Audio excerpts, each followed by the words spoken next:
사사기 3장에서 5장까지 내용을 알아보겠습니다. 사사기 3장부터 5장에서는 온니엘, 에훗, 드보라 이 세 촉이 사사의 이야기를 통해 이스라엘 백성이 죄의 굴레에서 벗어나지 못하고 끊임없이 되풀이되는 악순환 속에서도 놀랍게도 하나님께서는 그들을 포기하지 않으시고 다양한 방법으로 구원의 손길을 내미시는 모습이 펼쳐집니다.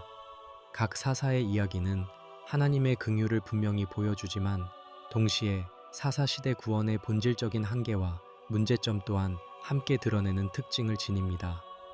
사사기 3장 7절부터 11절은 온니엘 이야기를 다루며 순종으로 시작된 평화를 보여주는 듯 했습니다. 하지만 안타깝게도 이 평화는 오래가지 못했습니다.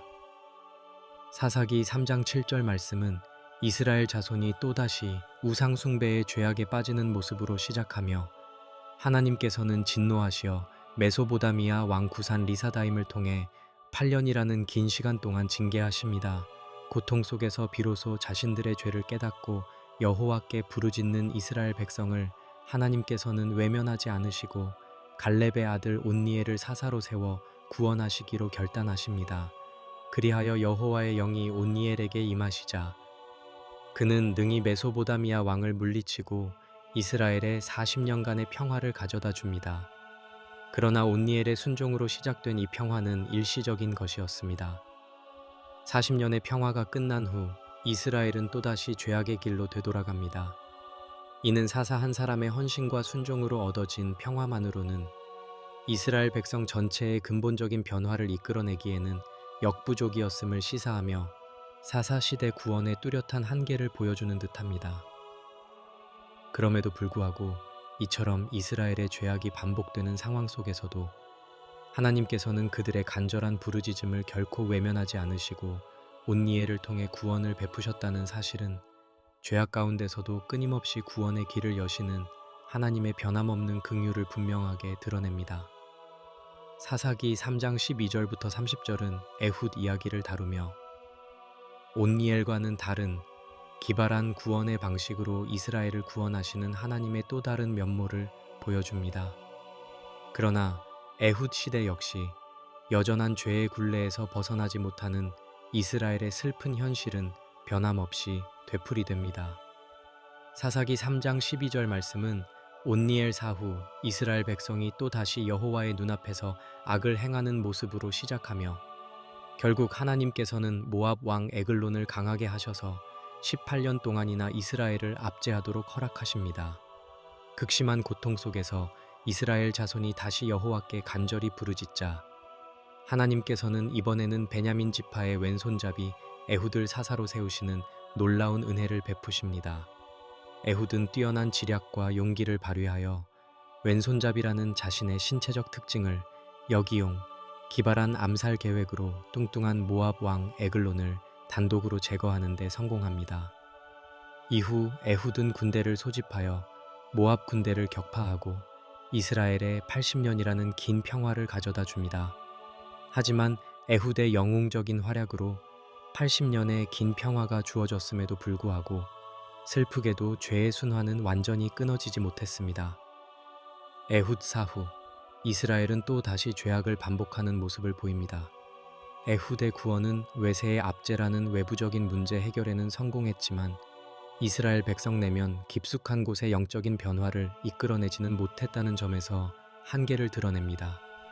그럼에도 불구하고 이처럼 이스라엘 백성이 거듭 하나님을 배신하고 죄악에 빠져들매도 하나님께서는 다시 한번 에훗을 통해 구원의 은총을 베푸셨다는 사실은 심지어 인간적인 약점을 가진 자를 통해서도 그리고 때로는 파격적이고 기발한 방법을 통해서라도 구원을 이루시는 하나님의 놀라운 지혜와 변함없는 긍휼을 우리에게 분명하게 보여줍니다. 사사기 4장과 5장은 드보라와 바락 이야기를 다루며 사사기에서 더욱 특별한 의미를 지닙니다. 여선지자 사사 드보라의 등장은 당시 사회적 통념을 뛰어넘는 파격적인 사건이었으며 믿음과 순종으로 야빈을 심판하는 과정은 여성 사사의 리더십과 헌신을 통해 하나님의 구원이 어떻게 이루어지는지를 생생하게 보여줍니다. 하지만 드보라 시대 역시 완전하지 않은 변화라는 사사시대의 굴레에서 벗어나지 못하는 한계를 드러냅니다. 사사기 4장 1절 말씀은 에훗 사후 이스라엘 자손이 또 다시 여호와의 눈앞에서 악을 행하는 것으로 시작하며 결국 하나님께서는 가나안 왕 야빈과 그의 군대 장관 시스라의 손에 이스라엘을 넘겨 20년 동안 압제받게 하십니다. 고통스러운 압제 속에서 이스라엘 자손은 또다시 여호와께 부르짖고 하나님께서는 여선지자 드보라를 사사로 세우시고 그녀를 통해 구원을 계획하십니다.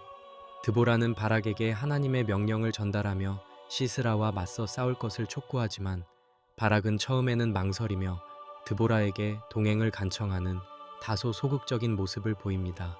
그러나 드보라는 믿음으로 바락과 함께 전쟁터로 나설 것을 약속하고 하나님의 말씀을 대언하며 용기를 북돋아 줍니다. 드보라의 격려와 하나님의 도우심으로 바락은 마침내 시스라, 군대를 격파하는 놀라운 승리를 거두고 도망가던 시스라는 여인 야엘의 손에 죽임을 당하는 비극적인 최후를 맞이합니다. 드보라와 바락의 순종과 헌신, 그리고 야엘의 용기 있는 행동을 통해 이스라엘은 가나안 왕 야빈의 압제에서 벗어나 40년간의 평화를 누리게 됩니다. 하지만 드보라와 바락, 이들의 헌신적인 사역에도 불구하고 40년 후 이스라엘은 또다시 죄의 순환의 굴레에 갇히게 됩니다. 드보라의 승전가는 온 백성에게 신앙적인 각성을 촉구하는 듯 했지만 이스라엘은 근본적으로 변화되지 못하고 사사시대의 한계를 여전히 벗어나지 못하는 모습을 보여줍니다. 그럼에도 불구하고 이처럼 이스라엘 백성을 징계하시면서도 동시에 여성 사사인 드보라를 통해 구원의 역사를 계획하시고 바락, 야엘과 같이 다양한 인물들의 순종과 헌신을 통해 마침내 구원을 이루시는 하나님의 섬세하고 놀라운 긍휼은 사사기 3, 5장 전체를 관통하며 빛나고 있습니다.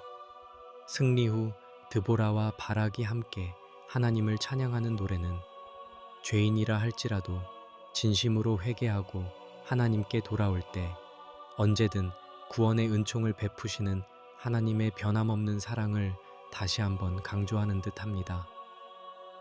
사사기 3장부터 5장까지 이어지는 초기 사사들의 이야기는 이스라엘 역사가 죄의 순환이라는 어두운 터널을 끊임없이 반복해서 지나가는 것처럼 보이지만 그럼에도 불구하고 하나님께서는 결코 당신의 백성을 포기하지 않으시고 오히려 다양한 방법과 때로는 예측 불가능한 인물들을 통해 구원의 빛을 비추시는 놀라운 섭리를 우리에게 보여줍니다.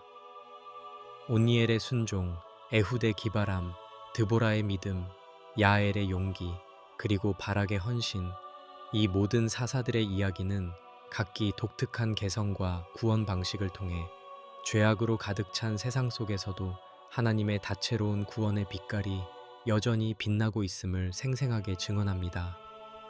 비록 사사시대의 구원은 완전하지 못하고 일시적인 평화에 머무르는 한계를 지니고 있지만 그럼에도 불구하고 이 이야기들을 통해 우리는 절망적인 상황 속에서도 결코 꺼지지 않는 하나님의 끊임없는 사랑과 긍휼, 그리고 마침내 우리를 죄에서 건져내실 궁극적인 구원의 소망을 발견할 수 있다는 귀한 진리를 깨닫게 됩니다.